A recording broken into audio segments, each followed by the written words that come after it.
शांति। ओम शांति। ओम शांति।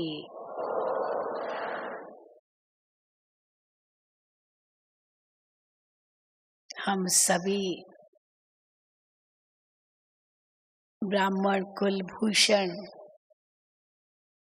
ब्रह्मा मुख वंशावली निश्चय से कहते हैं कि हमने भगवान को पहचान लिया है और हम उनकी श्रीमत पर चल रहे हैं। उनसे हम बेहद का वर्षा ले रहे हैं। इतने नशे से हम यह बात कहते हैं क्योंकि दुनिया में तो भगवान को ढूंढ ही रहे हैं। वो कौन है, वो कहाँ है, कैसे मिलेगा, कहाँ मिलेगा, कुछ पता नहीं है। ये जरूर कह देते हैं कि पता नहीं किस रूप में मिल जाए भगवान, बस इतना ही कहते हैं, लेकिन और आगे कुछ भी नहीं जानते। और हम बच्चे नशे से कहते हैं कि हम भगवान के सम्मुख हैं। भगवान हमें अपना बनाकर अपनी रचना का ज्ञान हमें दिया है। हम त्रिकालदर्शी, त्रिलोकीनाथ, त्रिनेत्री बन गए हैं क्योंकि भगवान ने हमें तीसरा नेत्र दे दिया है, जिससे हम आत्मा को भी देखते हैं, परमात्मा को भी देखते हैं, तीनों कालों को देखते हैं, तीनों लोकों को देखते हैं, स्वर्ग को भी देखते हैं, सूक्ष्म वतन को भी देखते हैं, परमधाम को भी देखते हैं। तो हम सब उस तीसरे नेत्र से देखते हैं। और बाबा कहते हैं अब ये तीसरे नेत्र से ही काम लो। ये दो नेत्र होते हुए भी इन आँखों से जो कुछ दिखाई देता है उसको मत देखो, देखते हुए नहीं देखो, क्योंकि ये सब जो कुछ भी है ये सब अब गया कि गया, विनाश हुआ कि हुआ। ये दुनिया कब्रिस्तान बनी कि बनी। हम तो जा रहे हैं उस परिस्तान की दुनिया में। तो इस दुनिया में रहते हुए भी मोह मत रखो। अपनी बुद्धि से भुलाते जाओ, देह और देह के सब संबंधों को भूलो। और हम ब्रह्मा बाबा को इसमें नंबर 1 रखते हैं। तो आज की टॉपिक है सी फादर एंड फॉलो फादर। कौन से फादर को देखो और कौन से फादर को फॉलो करो। तो बाबा कहते हैं सी फादर माना एक शिव बाबा को देखो, बस। शिव बाबा ही सच्चा सहारा है।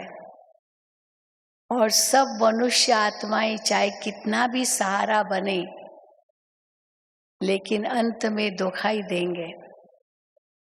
वे सच्चे साथी नहीं बन सकेंगे। वो कहानी सुनाते हैं ना, जीवन के 3 साथी। एक साथी तो अपना शरीर है जो सारा समय साथ रहता है आत्मा के। दूसरे साथी हमारे लौकिक मित्र संबंधी। और तीसरे साथी हमारे ही अपने संस्कार, स्वभाव, हमारे कर्म। तो ये शरीर तो सबसे पहले ही हमारा साथ छोड़ देता है। आत्मा निकल गई, शरीर का साथ छूटा। तो सबसे पहले यही धोखा देता है शरीर। जिस शरीर की इतनी पालना की, कितना उसको सजाया संवारा, क्या नहीं मेहनत करते अपने शरीर पर, वो सबसे पहले धोखा देता है।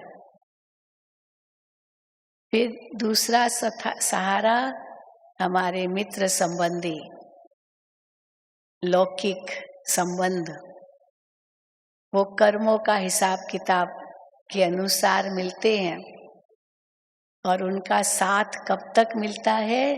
शमशान घाट तक। बस अग्नि संस्कार कर दिया शरीर का तो उनका सहारा भी छूटा। लेकिन सच्चा सहारा, सच्चा साथ आत्मा के अपने कर्म हैं, अपने संस्कार हैं। और इसको और गहराई से देखें तो सच्चा साथी तो एक भगवान है, बस, और कोई नहीं।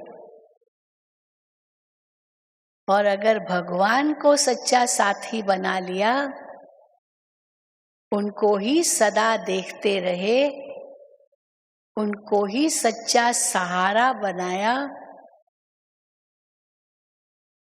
तो वो कभी धोखा नहीं देगा।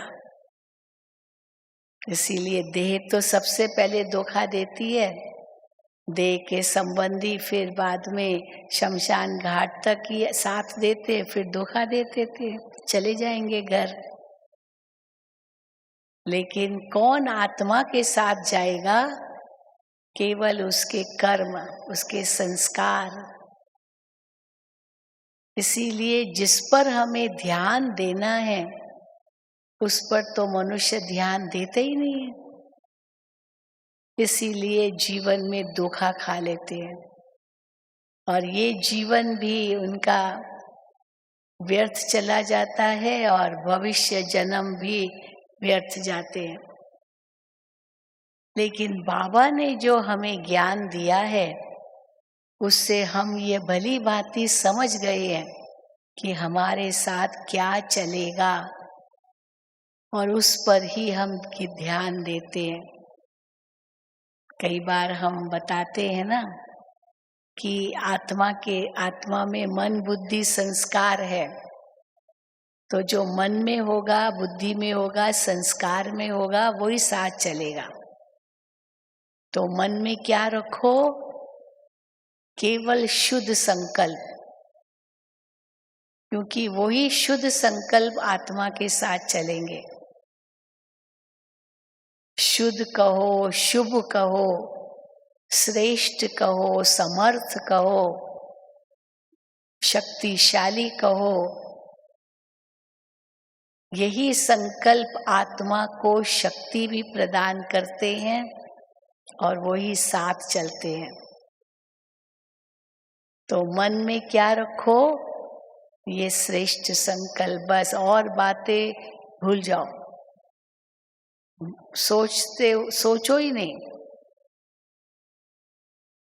फुल स्टॉप लगा दो, क्योंकि वो साथ चलना नहीं है।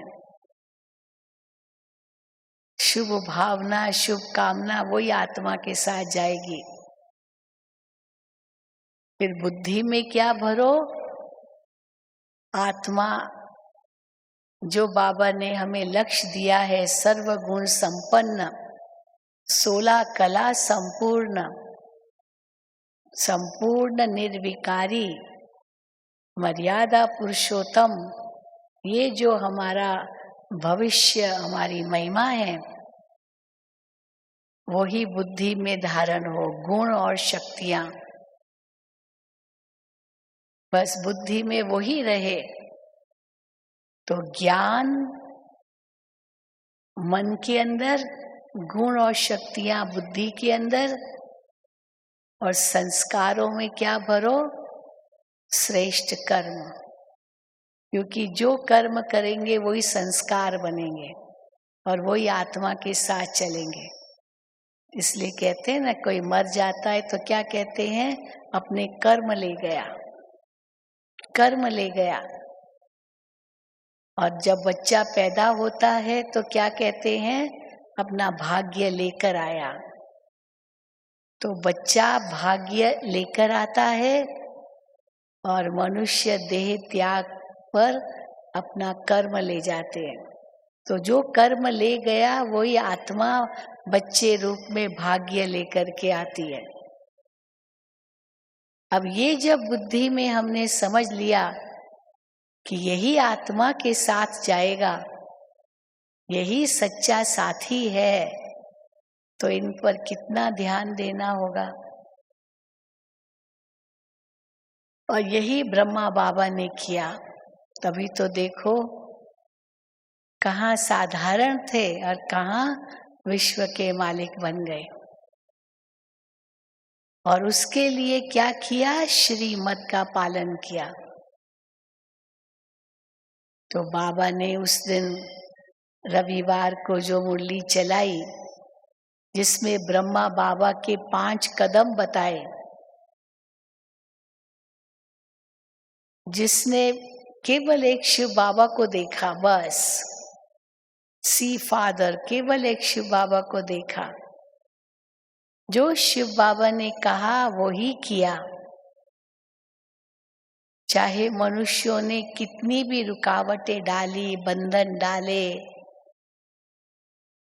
विघ्न डाले, लेकिन उसने केवल शिव बाबा को देखा। इसीलिए जरा भी विचलित नहीं हुआ, जरा भी स्थिति उनकी हिली नहीं, चाहे कितने भी विघ्न आए। 2 मुख्य कारणों से, एक तो एक शिव बाबा को कभी नहीं भूला, जिसका साथी है भगवान, उसको क्या रोकेगा आंधी और तूफान। इतना दृढ़ निश्चय था ब्रह्मा बाबा में कि मेरा सच्चा साथी एक भगवान है, बस। ये देह और देह के संबंध तो सब यही रह जाने हैं। तो उस सच्चे साथी को सदा साथ रखा और अंत में उस सच्चे साथी ने बाबा को कैसे अपने पास बुला लिया, अपनी गोद में ले लिया। जब वतन में संदेशी गई तो बाबा से पूछा कि बाबा आपकी अंतिम स्थिति क्या थी, अंतिम स्थिति। तो बाबा ने बहुत सुंदर अपना अनुभव सुनाया कि अंत के समय कैसे मुझे एक बाप की याद थी, बस। शिव बाबा मुझे बुला रहा था अपने पास, आओ बच्चे आओ, अब सदा का साथी बन जाओ, कंबाइंड रूप हो जाओ। तो एक तरफ शिव बाबा बुला रहे थे, दूसरी तरफ जो मेरा संपूर्ण स्वरूप हमेशा वतन में संदेशियां अनुभव करती थी, वो संपूर्ण स्वरूप बुला रहा था कि आओ अब ये हो जाओ, संपन्न संपूर्ण होकर ये हो जाओ, समा जाओ। तो एक शिव बाबा समा जाओ बोल रहे थे, दूसरा संपूर्ण स्वरूप ब्रह्मा का जो वतन में है वो स्वरूप उनका आह्वान कर रहा था। और तीसरा जो अंतिम हिसाब किताब कर्म भोग शरीर का, वो चुकतू कर रहे थे, सूली से कांटा होता जा रहा था, बिल्कुल अशरीरी हो गए थे बाबा। और चौथा दादी प्रकाशमणि जी का भी आह्वान कर रहे थे, क्योंकि दादी उस समय मधुबन में थी, नहीं तो मुंबई में रहती थी दादी, लेकिन बाबा ने दादी को रोक लिया था मधुबन में। तो ये 4 प्रकार की जैसे खींच थी, और दादी को भी संकल्प आया कि मैं जाऊं बाबा के पास, नहीं तो रात को बाबा के पास जाती नहीं थी। बाबा मुरली चला के कमरे में चले जाते थे, दादी तो नहीं जाती थी, 9:30 बज जाते थे। उस दिन केवल 8:30 बजे थे। 1 घंटा सब पहले कर दिया था, भोजन भी 1 घंटा पहले, क्लास भी 1 घंटा पहले। और करीब 8:45 बजे थे और दादी जी पहुंच गई बाबा के पास। संकल्प की शक्ति ने काम किया और बाबा अपने अंतिम संपूर्ण स्थिति में थे। शिव बाबा बुला रहे थे, संपूर्ण स्वरूप बुला रहा था, अंतिम हिसाब किताब चुकतू कर रहे थे और दादी जी का हाथ बाबा ने पकड़ा। उस समय अंतिम दृश्य और नेत्र दृष्टि और हाथ, इनसे कैसे सारी शक्ति इस यज्ञ को चलाने की वो दादी जी को सौंप दी, बिना कुछ एक शब्द कहे। ये जरूर। और बाबा ब्रह्मा बाप शिव बाबा के साथी बन गए, क्योंकि ब्रह्मा बाबा ने शिव बाबा को ही देखा। हर घड़ी एक शिव बाबा, दूसरा न कोई, और सब कुछ कर रहे थे, कोई भी जिम्मेदारी छोड़ी नहीं। अंत घड़ी तक कोई जिम्मेदारी नहीं छोड़ी, रात्रि क्लास भी करा लिया। अंतिम 3 महावाक्य भी उच्चारण किए बच्चों को क्या करना है, बस निराकारी, निरंकारी, निर्विकारी ये बनो। अच्छा, छुट्टी। मानो जो यज्ञ का कार्य था वो संपन्न करके बाबा एकदम उपराम हो गए, क्योंकि संपन्न बने, संपूर्ण बने। तो शिव बाबा को ही सदा देखते रहे। रवि बाबा कहते फॉलो फादर, जो ब्रह्मा ने किया वही हम बच्चों को भी करना है। हमारे आगे तो बहुत एग्जाम्पल्स है, ब्रह्मा बाबा का एग्जाम्पल है, दादियों का एग्जाम्पल है। कैसे हमारी दादी प्रकाशमणि, दादी जानकी, दादी गुलजार, सब दादियां कैसे कर्मातीत अवस्था को पाती गई, न्यारी प्यारी होती गई, होती गई, होती गई और वतनवासी बन गई। सारी एडवांस पार्टी की हमारी दादियां, और अभी तक सेवाओं की को सकाश दे रही है, तभी तो इतनी वृद्धि हो रही है। तो सी फादर शिव बाबा को सदा देखो, उनको ही देखो, उनको ही याद करो। ब्रह्मा बाबा ने कभी नहीं कहा मुझे याद करो, लेकिन ब्रह्मा बाबा ने, शिव बाबा ने ब्रह्मा बाबा के लिए कहा इनको फॉलो करो, इन्होंने जो किया इनके कदम पर कदम रखो। तभी कैसे शिव बाबा अंत में अपने बाहों में ले लेंगे।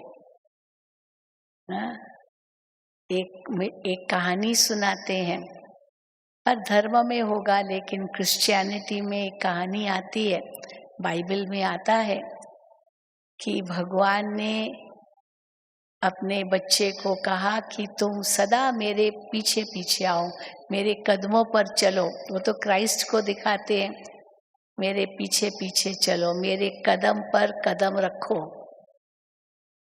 तो वो कदम पर कदम रखता हुआ आगे जा रहा था। अंतिम उसका समय था, शरीर छोड़ने के समय उसको ये साक्षात्कार हुआ कि कैसे मैं भगवान के कदम पर कदम रख रहा हूँ। तो 2 कदम भगवान के और इसके पीछे 2 कदम उसके पीछे वो कदम रखकर आगे चल रहा है। लेकिन एक जगह ऐसा आया कि जब 4 कदम की बजाय 2 भगवान के 2 उसकी बजाय केवल 2 ही कदम थे, केवल 2 ही कदम थे। वो 4 जो देख रहा था वो 2 गुम हो गए, केवल 2 ही कदम थे।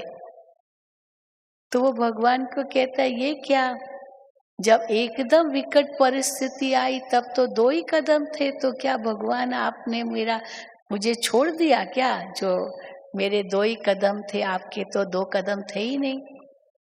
तो भगवान ने उनको कहा, नहीं, वो कदम 2 तो मेरे थे और तुमको तो मैंने कंधे पर उठा लिया था। तुमको तो मैंने कंधे पर उठा लिया था, तो कदम कहाँ होंगे, वो तो कंधे पर उठा लिया था। अर्थात तुमको मैंने उठा लिया था और मेरे बाहों में तुम थे। और वही अनुभव ब्रह्मा बाबा ने किया अंत के समय, जैसे बाबा ने, शिव बाबा ने उनको 1 सेकंड में उठा लिया, जो उनको पता भी नहीं चला होगा। तो इसका आधार क्या था? जो हर वक्त उसने शिव बाबा को ही देखा और बाकी दुनिया को देखते हुए भी नहीं देखा। सब कुछ जिम्मेदारियां निभाते हुए, ऐसे नहीं कि जिम्मेदारियों को छोड़ दिया, अंतिम घड़ी उपराम हो गई क्योंकि संपूर्ण बन गए, लेकिन तब तक तो सब जिम्मेदारियां संभाली अंतिम घड़ी तक। और उसी कारण से शिव बाबा का वो मुरब्बी बच्चा बन गया। तो उस दिन बाबा ने ब्रह्मा बाबा के 5 कदम बताए थे। एक, सर्वंश त्यागी, दूसरा सदा आज्ञाकारी, तीसरा हर संकल्प में वफादार, चौथा विश्व सेवाधारी और 5वां कर्म बंधन एवं कर्म संबंध मुक्त। तो सबसे पहले सर्वंश त्यागी थे बाबा। सब कुछ 1 सेकंड में मेरे को तेरा कर दिया। बाबा कई बार कहते हैं, मेरा कुछ नहीं, ये शरीर भी मेरा नहीं, न ये तन मेरा, न मन मेरा, न धन मेरा, सब बाबा का। तो मेरे को तेरे में परिवर्तन किया। मन, बुद्धि, संस्कार, ये भी सब बाबा को अर्पित किया। हम बच्चे कई बार बाबा को कहते, क्या करें, मेरा संस्कार ऐसा, मेरा स्वभाव ऐसा है, मेरा विचार ऐसा है, मेरा न जाने कितनी बार सारे दिन में मैं और मेरा कहते हैं। बाबा ने कभी नहीं कहा मैं और मेरा, कभी भी नहीं कहा। अगर बाबा को कुछ कहना भी होता था ना, बाबा ऐसे नहीं कहते मैं कहता हूँ, नहीं, मैं नहीं, बाबा कहते हैं। दादियों ने भी ये सबक सीख लिया। दादी जी कभी नहीं कहती थी मैं कहती हूँ ना, मैं कभी नहीं कही, दादी कह रही है। माना अब सोचो, वो बड़ी अथॉरिटी कह रही है, पर अभिमान वश नहीं कहा, मैं कह रही हूँ। ये मैं शब्द कभी नहीं हमने बाबा के मुख से या मम्मा के मुख से या दादी के मुख से निकला, क्योंकि हम यही कहते हैं ना, ये मैं और मेरा, ये ही नरक के द्वार है। इसी से पाप बनता है, मैं और मेरा से। क्योंकि मैं अगर दे अभिमान में हम कहते हैं तो ये तो पाप बनेगा। मैं शब्द माना ही पाप का द्वार, ये अभिमान का शब्द है। और फिर मेरा जितनी बार का, वो भी पाप बनेगा, क्योंकि ये मोह लोभ का सूचक है मेरा। तो लोभ वश कहेंगे, मोह वश कहेंगे, मैं अहंकार के वश कहेंगे, और ये सब पाप के द्वार है। और 1 सेकंड में कैसे इसको परिवर्तन किया? मैं कहना है तो क्या कहो, मैं आत्मा। तो ये देह भान 1 सेकंड में टूट जाएगा, मैं आत्मा। और मैं आत्मा कहा तो पाप से बच गए। मैं फलाना शरीर कहा तो पाप के भागी बन जाएंगे। इसलिए बाबा कहते आत्मा समझकर आत्मा को देखो। ये बहुत बड़ी ये मानो हम कहेंगे कि ये बहुत बड़ा अभ्यास है किसी आत्मा को देखना। कई कहते कैसे आत्मा को देखे, आत्मा तो दिखाई नहीं देती है।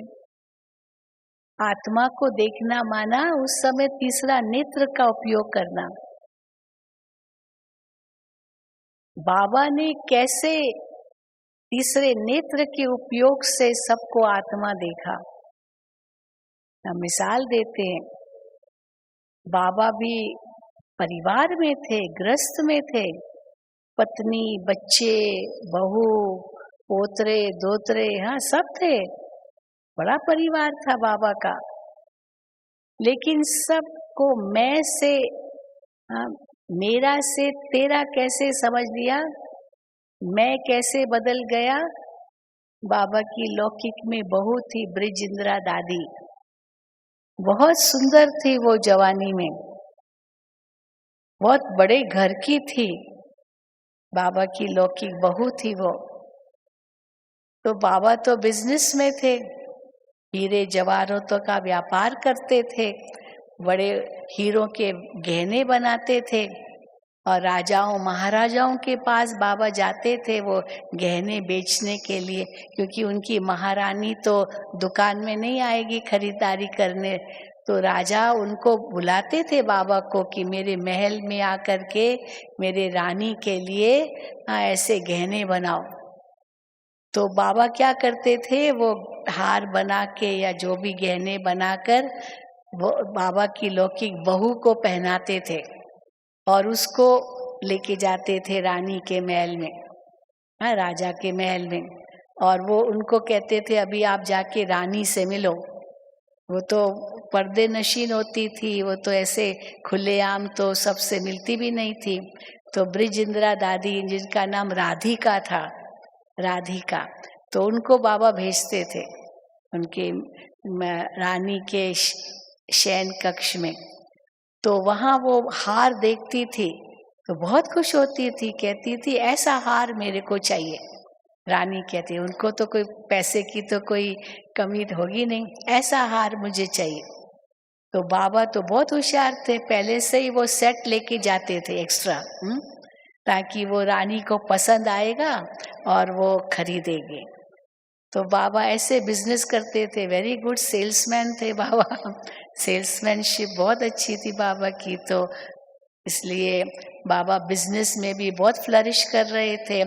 राजाओं महाराजाएं और फिर अंग्रेज, उस समय तो वही थे ना, भारत में राज्य करते थे, वो भी बहुत खरीदारी करते थे।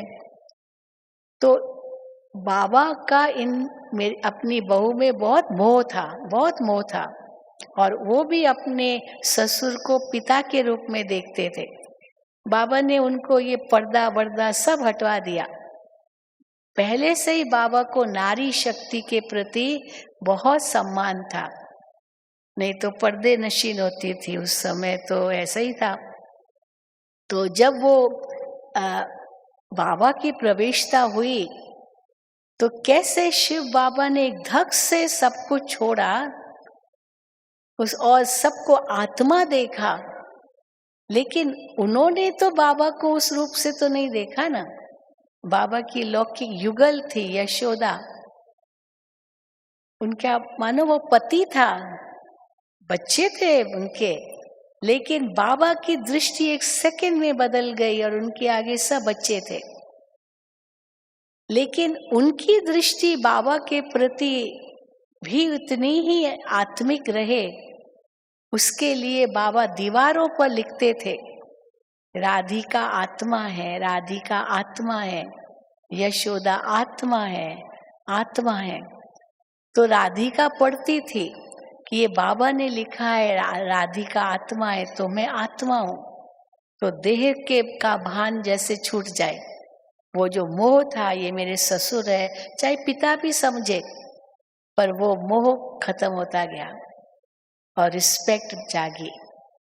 यशोदा का पति हुआ, लेकिन कैसे यशोदा की दृष्टि भी बदल गई, कहाँ पति पत्नी और कहाँ बाप बेटी हो गए। यशोदा उनको पिता समझे और बाबा उनको बेटी समझे। ये कितना बड़ा परिवर्तन। मम्मा और उनकी लौकिक माँ, तो मम्मा बन गई, माँ बन गई सबकी। तो मम्मा की जो लौकिक माँ थी वो भी अपनी बेटी को मम्मा कहने लगी है, क्योंकि सभी कहे तो माँ क्या कहेगी, वो भी मम्मा कहेगी। तो मम्मा के लिए सब बच्चे हो गए, वो माँ भी बेटी हो गई और मम्मा सबकी माँ हो गई। तो कैसे दृष्टि का परिवर्तन आ गया यज्ञ के अंदर, एक ही कदम से आत्मा। और यही बाबा कहते हैं आत्मा का ज्ञान। तो कैसे आत्मा समझें? बाबा हमेशा कहते हैं जिसको भी देखो उनकी भ्रिकुटी पर ही देखो। बाबा कभी उसके नीचे नहीं देखते थे, क्योंकि जितना इसके नीचे देखेंगे ना अंतर अनुभव होता जाएगा।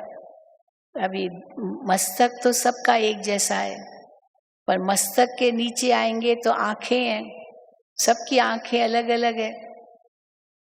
उसके नीचे नाक है, तो ये नाक भी किसका मोटा, किसका पतला, किसका कैसा उसके नीचे होंठ है, ये होंठ है। और नीचे आओ तो ये गला है, और नीचे आओ तो सब सतों से रजो, रजो से तमो वो स्थिति बनती जाती है। तो दृष्टि भी बदलती जाती है। इसीलिए और कहीं नहीं देखो शरीर में, कहाँ देखो? उनकी मस्तक पर चमकता हुआ एक सितारा देखो, आत्मा चमक रही है।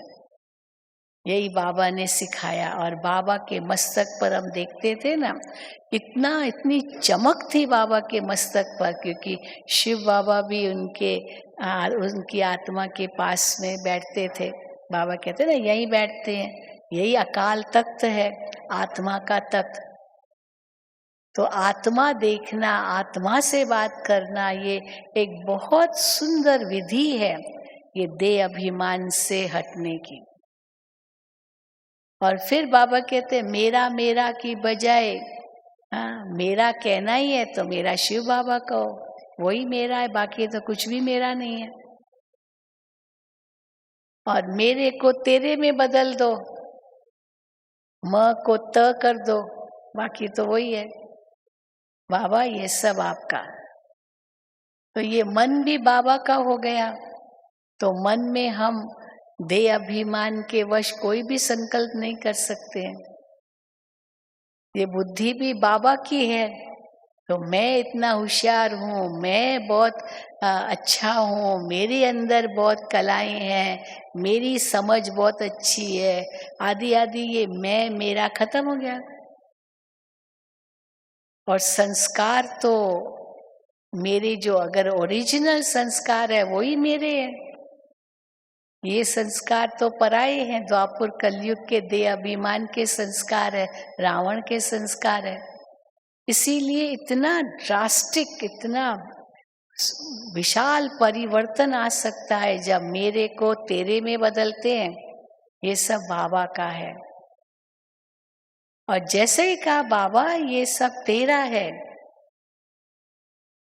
तो तेरा तुझको अर्पण क्या लागे मेरा, कहते तो थे भक्ति में, आरती में तो यही कहते थे, ये तन मन धन सब है तेरा, तेरा तुझको अर्पण क्या लागे मेरा।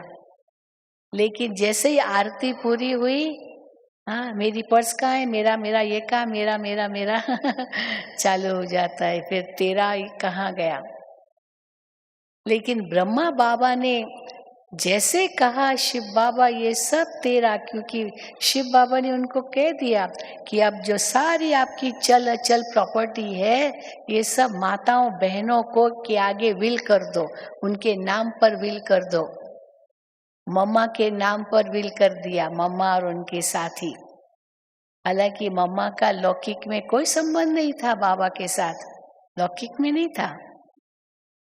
मम्मा की अपनी बेटी थी, बहू थी, पत्नी थी, सब थे, लेकिन मम्मा के नाम पर कर दिया, वो लीडर बनी, वही सबकी अलौकिक माँ बनी, क्योंकि शिव बाबा ने देखा इनके अंदर वही लक्ष्मी बनने वाली है भविष्य में। और उनसे साक्षात्कार भी होता था मम्मा से। तो कैसे एक धक से परिवर्तन किया बाबा ने, फिर उसके बाद मुड़ के नहीं देखा मेरे बच्चों का क्या होगा, मेरी पत्नी का क्या होगा, कुछ नहीं है। ये सब लौकिकता एकदम खत्म हो गई, दृष्टि पूरी बदल गई। ये इसको कहेंगे सर्वंश त्यागी,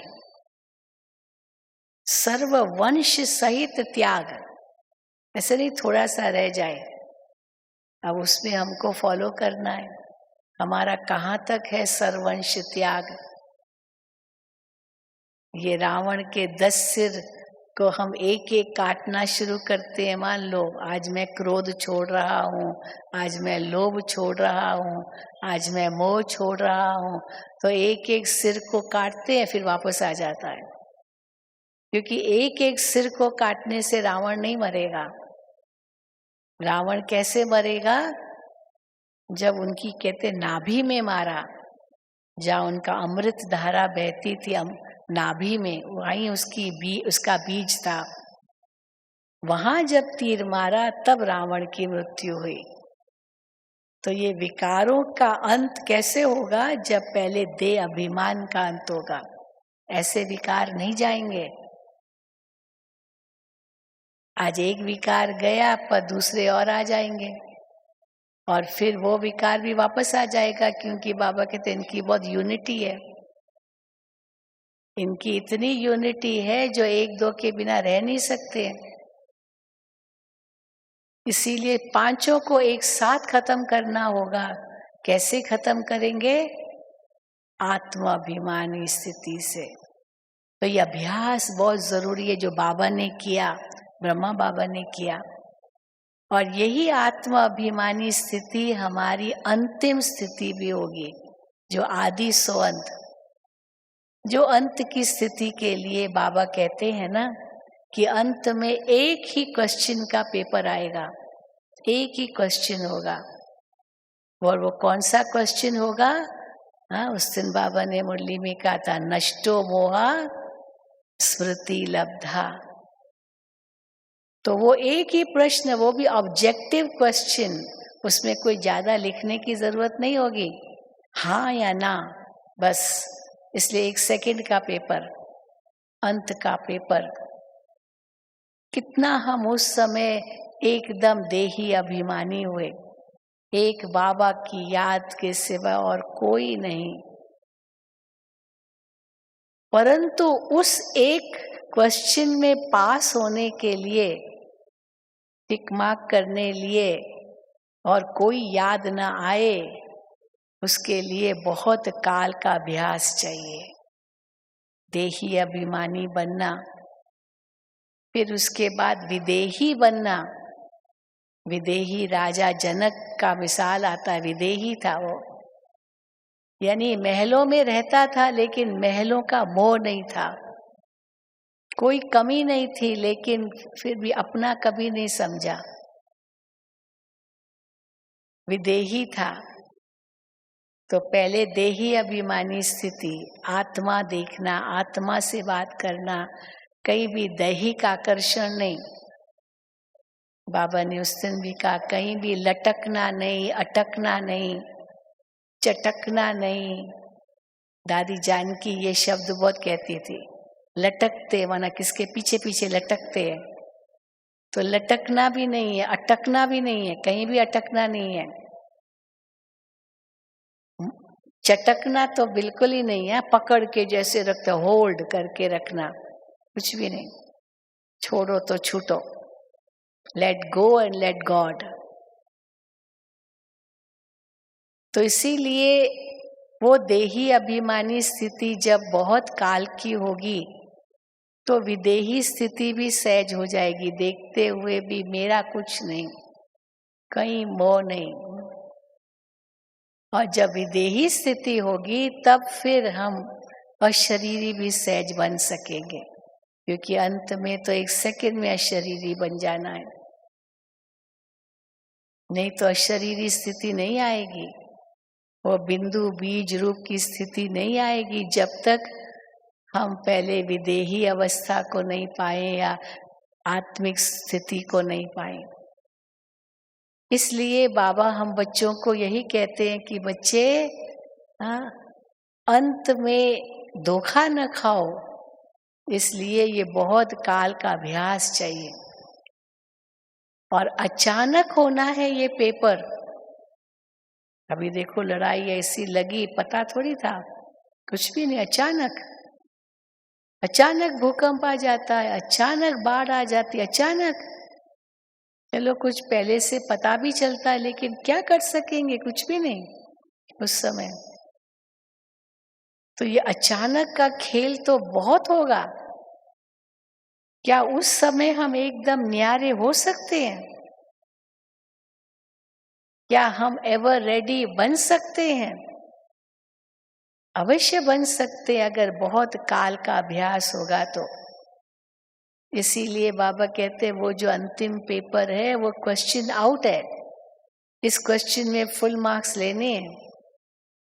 लेकिन वो क्वेश्चन कब आएगा, कब वो परीक्षा होगी, कब अचानक होगा, वो पता नहीं।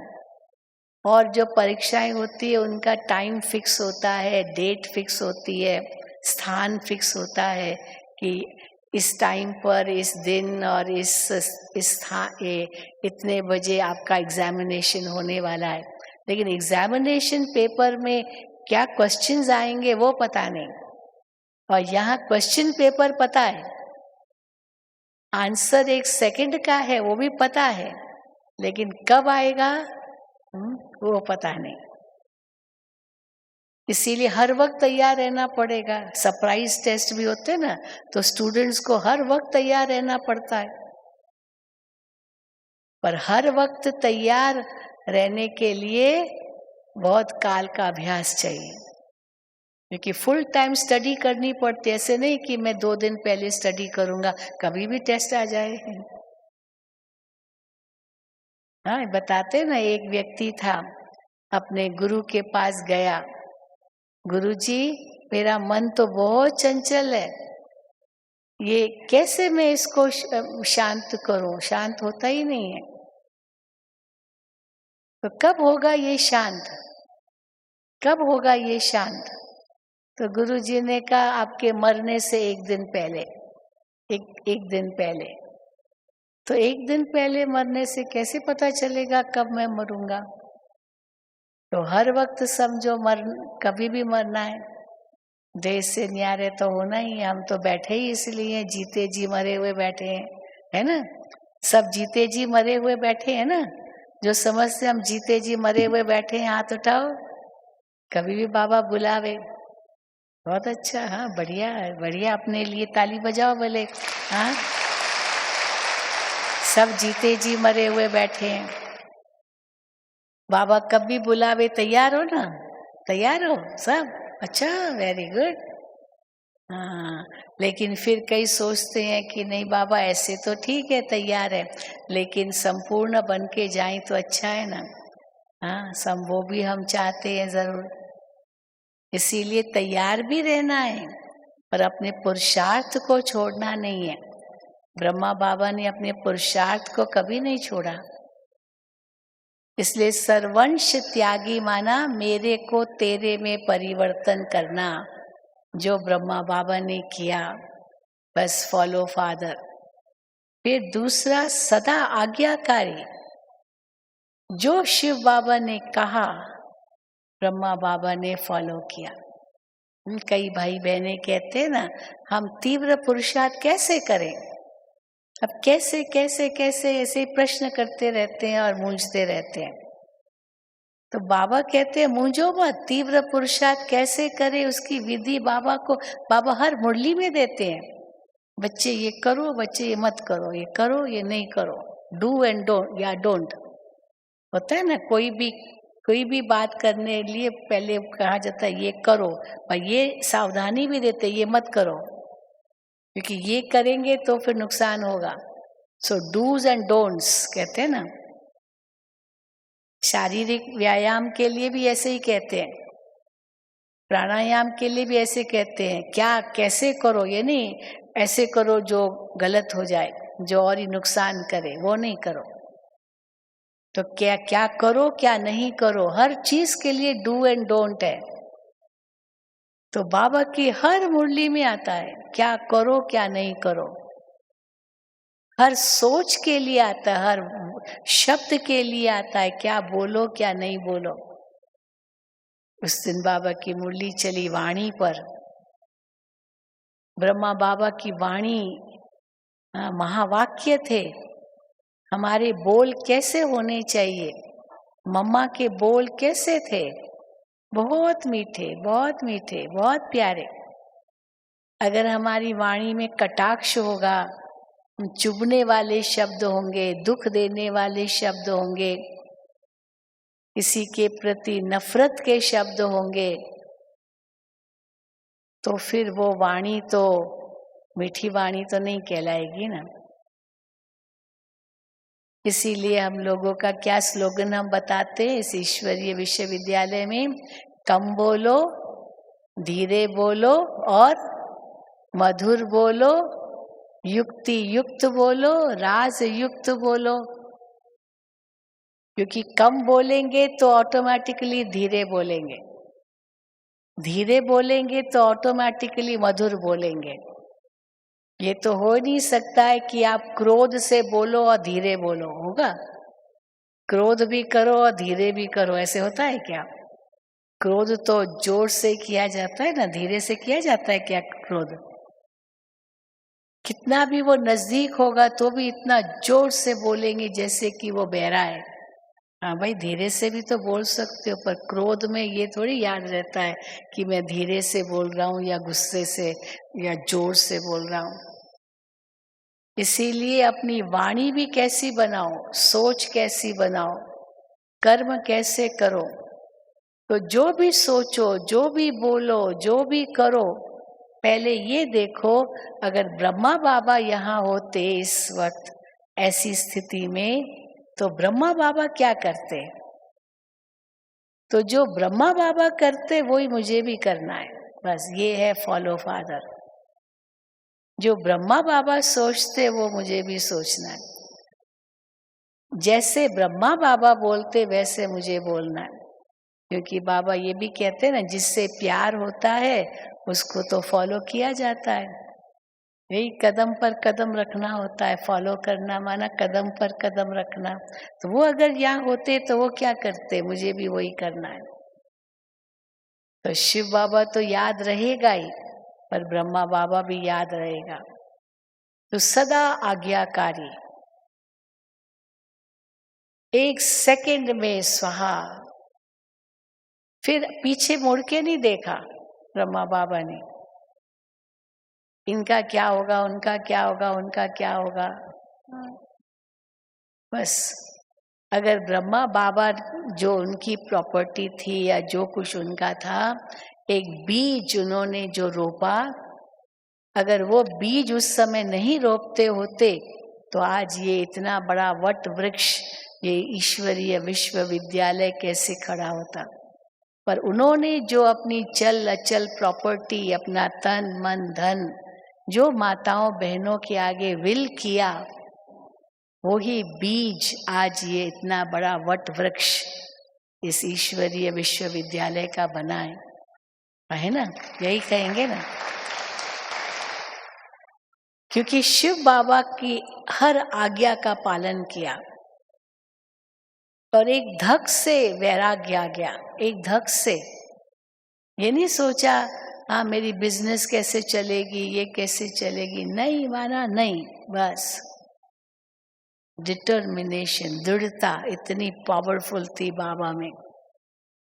और इतने सिंपल बन गए, इतने सिंपल जो कोई सोच भी नहीं सकता था कि इतना वैराग आ गया बाबा में, इतना वैराग।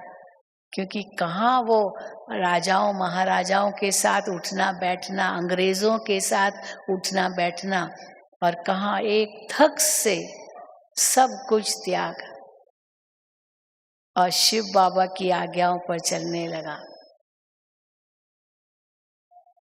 और अंत तक ऐसे नहीं कि अभी तो ये शरीर बूढ़ा हो गया है, अभी तो ये नहीं कर सकता, नहीं, अंत तक जो शिव बाबा की आज्ञा मिली उसी अनुसार किया।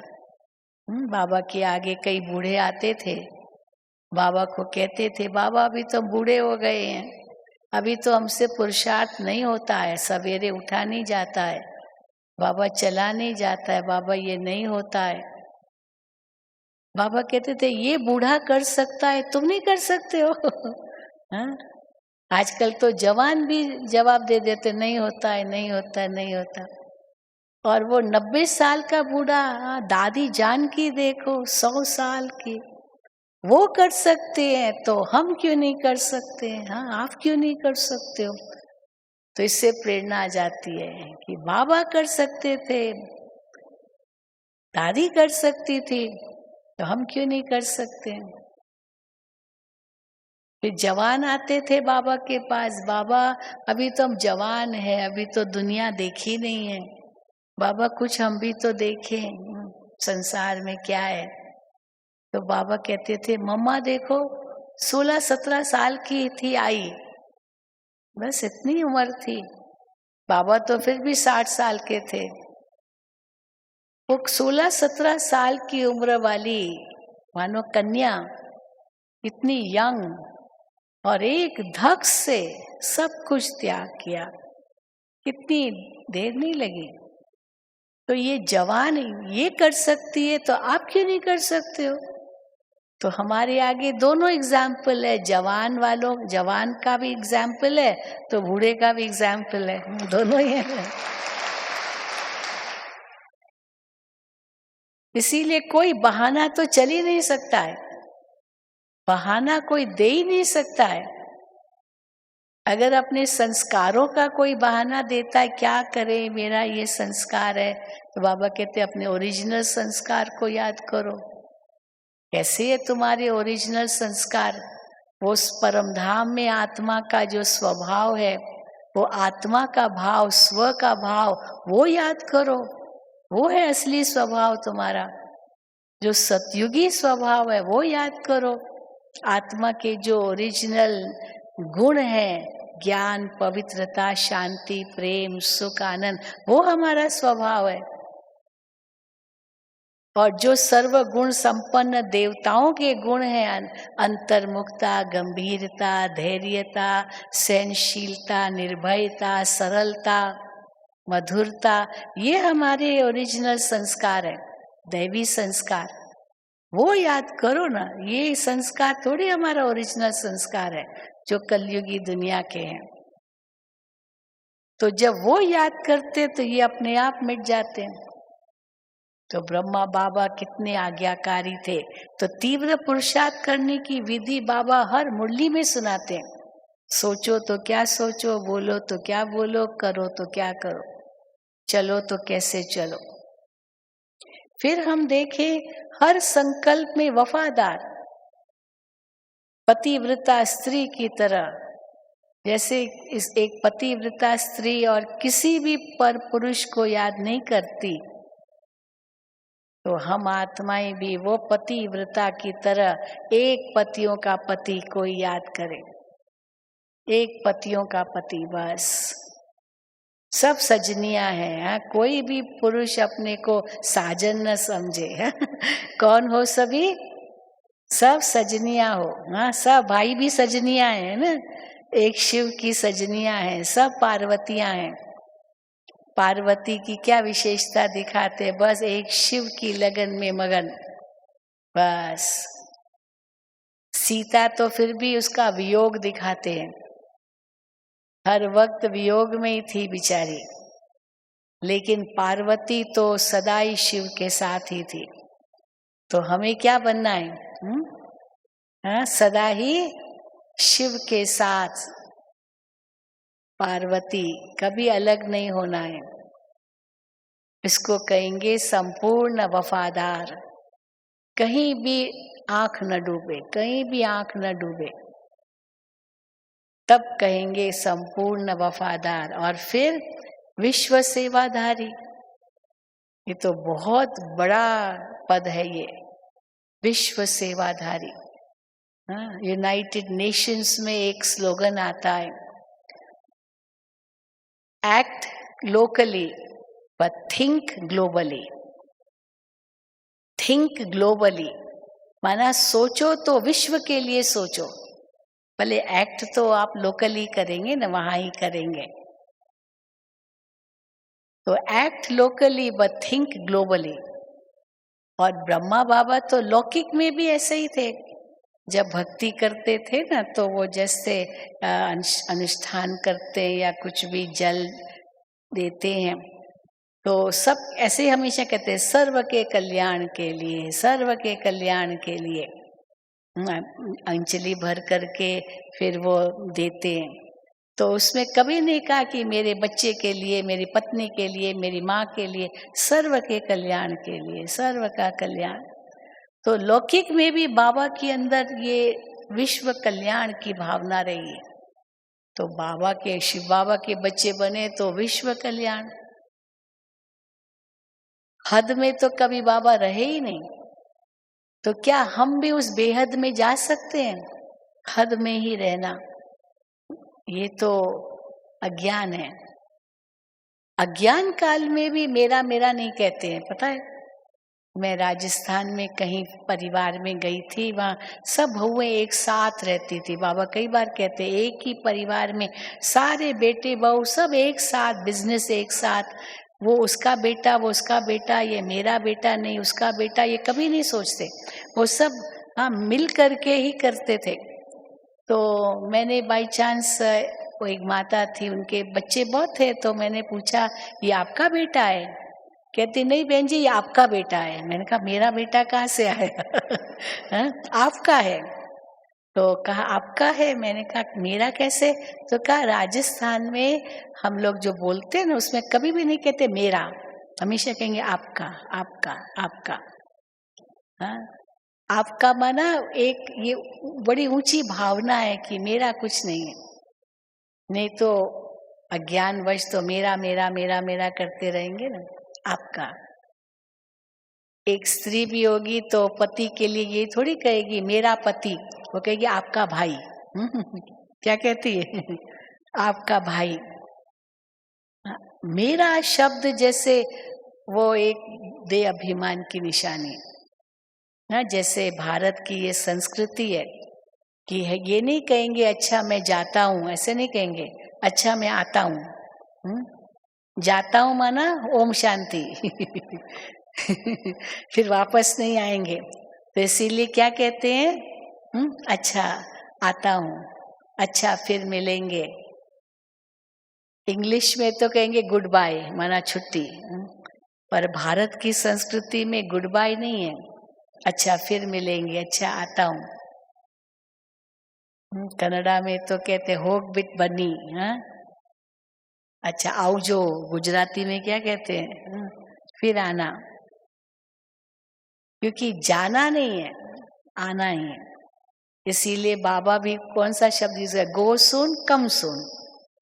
बाबा एक गो सुन कम सुन की टोली देते थे, 3 चीजें उसमें देते थे। लास्ट में जब छुट्टी लेते थे ना बाबा से, तो 3 चीजें देते थे, बादाम, मिश्री और इलायची। ये 3 चीजें बाबा हर एक को देते थे। बाबा कहते थे ये बादाम जो है, ये बादाम माना दिमाग के लिए, मन के लिए। मिश्री माना ये ज़ुबान के लिए, तो मीठी ज़ुबान और शक्तिशाली दिमाग मन। और इलायची ये संस्कार माना सुगंध, हमारे कर्म में गुण दिखाई दे। तो कर्म में गुण हो, वचन में मिठास हो और संकल्प में शक्ति हो। तो संकल्पों से शक्ति दान, वाणी से गुणदान, हाँ वाणी से ज्ञान दान और कर्म से गुणदान। तो ये 3 चीजें बाबा हमेशा गो सुन कम सुन की टोली रूप में देते थे। ज्यादा नहीं, बस 2-3, 2 बादाम और 1 इलायची, 2-3 मिश्री के दाने। तो गो सुन कम सुन, जल्दी फिर आना, बच्चे जाके आना। हाँ, कई विदेश के भाई बहने बाबा को कहते थे, अव्यक्त बाप दादा को, बाबा हमको वापस नहीं जाना है, यहाँ विदेश नहीं जाना, हमको यहीं रख दो। तो बाबा कहते थे ये क्यों कहते हो जाना है, अब ये कहो जाके फिर आना है। क्योंकि गए फिर वापस आना है, जाके फिर आना है। अभी हम भी यात्रा पर जा रहे, अभी जाएंगे परम धाम, तो परम धाम में बैठ थोड़ी जाएंगे, क्या करेंगे हैं? परम धाम को हाथ लगा के वापस आएंगे सत्युग की दुनिया में, वहां चले थोड़ी जाना है। दुनिया में तो समझ से बस मोक्ष मिल जाए, फिर आना ही नहीं है संसार में। और बाबा कहते आना है, नई दुनिया में आना है, सत्युग में आना है, सुखधाम में आना है। मधुबन में भी आते हो, पर जाते हो तो किस लिए जाते हो? ऐसे नहीं अपने घर जाते हो, घर तो आपका ये है मधुबन, वो आपकी ऑफिस है। तो ऑफिस में क्यों जाते हैं? ऑफिस में जाके फिर आते हैं घर में, तो जाके फिर आना है, क्योंकि मधुबन आपका घर है। परम धाम में जाके फिर सत्युग की दुनिया में आना है। तो इसीलिए घर को भी याद तो करना ही है, परंतु नई दुनिया को भी याद करना है। तो फिर बाबा कैसे वफादार विश्व सेवाधारी थे। और पांचवा, कर्म बंधन एवं कर्म संबंध मुक्त। कर्म बंधन, देह का जो कर्म बंधन, वो भी बाबा उससे कैसे न्यारे बने, और कर्म संबंध से भी मुक्त। तो देह और देहधारी सबसे एकदम न्यारे उपराम, जितने ही न्यारे उतने ही प्यारे। तो जैसे बाबा थे, जैसे हमारी दादियां थी, वैसे ही हमें भी फॉलो करना है। और एक एक अगर ऐसे बन जाए तो सब बाप समान बन जाए, और सब बाबा के पास उड़े वतन में, और सहज ही फिर ये संसार बदल कर सतयुग आ जाए, और फिर नई दुनिया में हम राज्य करने आए बाबा के साथ। तो जाएं भी बाबा के साथ, बाबा इंतजार कर रहे हैं वतन में हमारा, सूक्ष्म वतन में, कि कब मेरे बच्चे फरिश्ते बने, मेरे समान बने, और हम घर का दरवाजा खोलें और फिर नई दुनिया में साथ में आए। तो सब तैयार है ना इसके लिए? सब तैयार है? हाँ, जाने लिए भी तैयार है और आने लिए भी तैयार है। हाँ, दोनों लिए तैयार है। अच्छा, ओम शांति, ओम शांति, ओम शांति।